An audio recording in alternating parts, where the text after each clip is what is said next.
What is going on, LEGO investors? So as you're aware, the Millennium Falcon is now out, and depending on your area, in my area, it is doing pretty amazing. All three ships have been selling consistently, and so far everyone loves this new lineup. So I want to make a dedicated video on each of the ships, and we're going to start with the Millennium Falcon. So the Millennium Falcon is the most iconic Star Wars ship in the Star Wars universe. I don't think there's a more known ship or loved ship. I think the Millennium Falcon is just absolutely awesome, and it has a history of doing really well, which we're going to take a look at in a second. So the goal of this video is to get your thoughts and opinions on this ship, because other investors need to know opinions and see what other people think, because this is, an $84.99. This is a expensive ship compared to the other two. So when you look at the other two, we've got obviously three that just came out. We've got the Millennium Falcon, the Tantive 4, and the Invisible Hand. And the Millennium Falcon is the most expensive, and I think it's just because of popularity. It's probably the most iconic ship of all time, so they're going to charge a premium. And do I think it's worth $84.99? No, I do not think it's worth $84.99. I think all of these three ships should probably be worth maybe $60, except for the Invisible Hand. Obviously, it's a lot smaller, but I think the Millennium Falcon should have been $60, the Tantive 4 should have been $60, maybe maximum $70, because that's what the Star Wars helmets are priced at. But I think they went extremely greedy with the Millennium Falcon, which is very disappointing. So my thoughts and opinions on these three ships are that they're replacing the Star Wars helmet line. There's a lot of rumors going around that we're not getting any more helmets, and they need a replacement. And I think they're going to go with the vehicles and ships.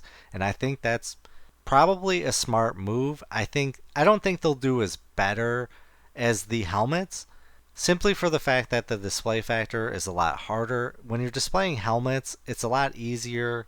The ships are a lot bigger, but overall, I think they will do fairly well.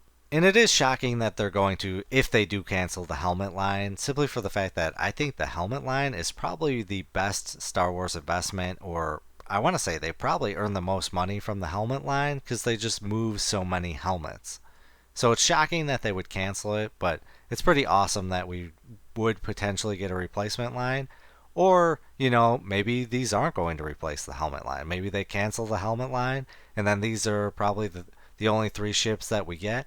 Obviously, there's still one out, the Star Destroyer, that I think this is probably going to be the most expensive ship in the line because it's flying under the radar. It goes along with these three, so anything after all of these four, people are going to seek after this one. So let's take a look at how the Millennium Falcon has done previously in the past. We've had a ton of Millennium Falcons, so just initially looking at how many we've got, I want to say it's just a bad investment, just off that alone. I think there's probably a profit of maybe $30 to $40 with this set, and it all depends on the sale.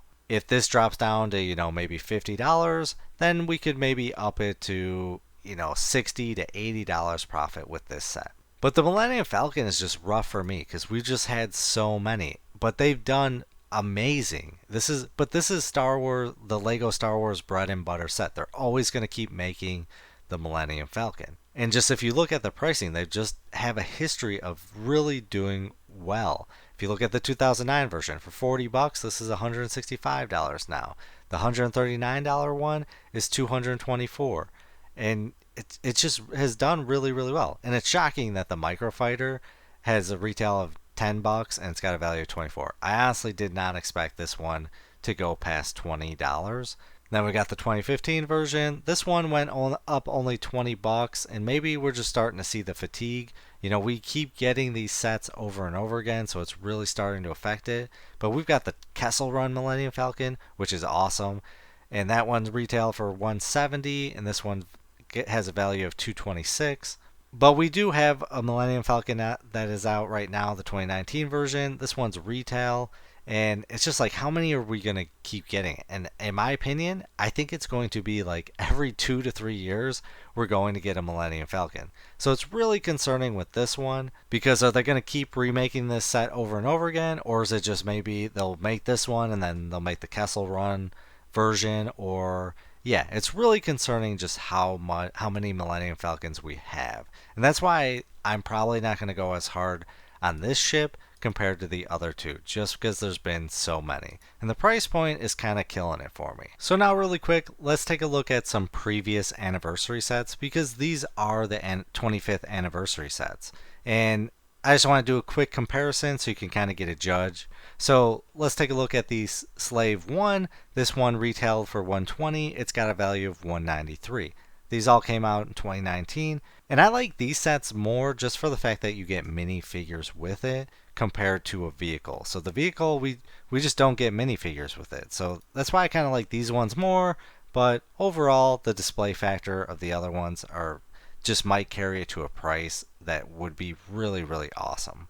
So we got the Snow Speeder. This one retailed for $40 and it's got a value of $130. Absolutely phenomenal. Then we got the Clone Scout Walker, retail for $30, got a value of $78. Again, absolutely awesome. And then we got the Imperial Dropship, retail for $20, got a value of $44. So pretty much all these sets have a 2-year shelf life. So I'm really, really hoping that these ones also have a 2-year shelf life, but there's a potential they could extend it out. And if they move a ton of inventory, yeah, I could see them maybe extending probably the Millennium Falcon compared to the other two, but there is always a risk that they could just extend all three out.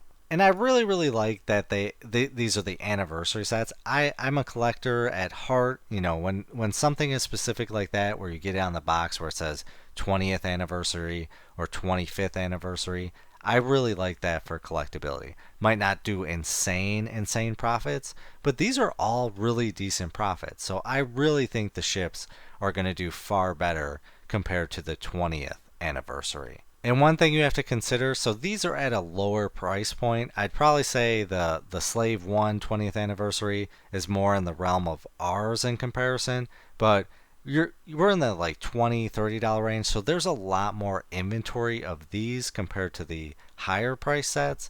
But if you look at the difference, I'd rather spend $30 and get a value of $78 or $40 and a value of $130 compared to spending $120 and you get a value of $193. So going back to the pricing, I want to say there is a potential maybe. Do you think this set could hit $150 or do you think it's going to be in the 100 to 120? Obviously, it's too early for me to give a definite answer, but I definitely think, a sale is going to affect this quite a bit.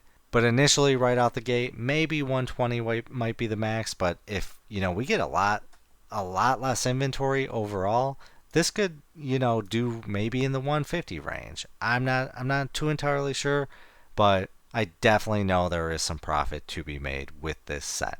But I would love to hear your thoughts and opinions on this set. Do you agree it's priced too high? Do you think it's accurate? Are you going to be investing in this? Any information we would love to hear. This definitely helps investors. And I will say I'm a little concerned with the Millennium Falcon that this might not be on the shelf for 2 years. There's a potential that this could go longer. But if LEGO was smart, they would do it exactly like the helmet line, where they stick to a 2-year shelf life. Now, obviously, there's been a few that have been out a lot longer, and it's like, will they keep the Millennium Falcon out a lot longer than the other two, or are they going to retire at the same time? So please comment your thoughts and opinions down below. It definitely helps the channel, and it helps the community. But as always, please do your own research, have some fun, make some money. Video is not financial advice. Any statements made are my views and is for entertainment purposes only and should not be taken as financial advice. Do your own research before making any financial investments.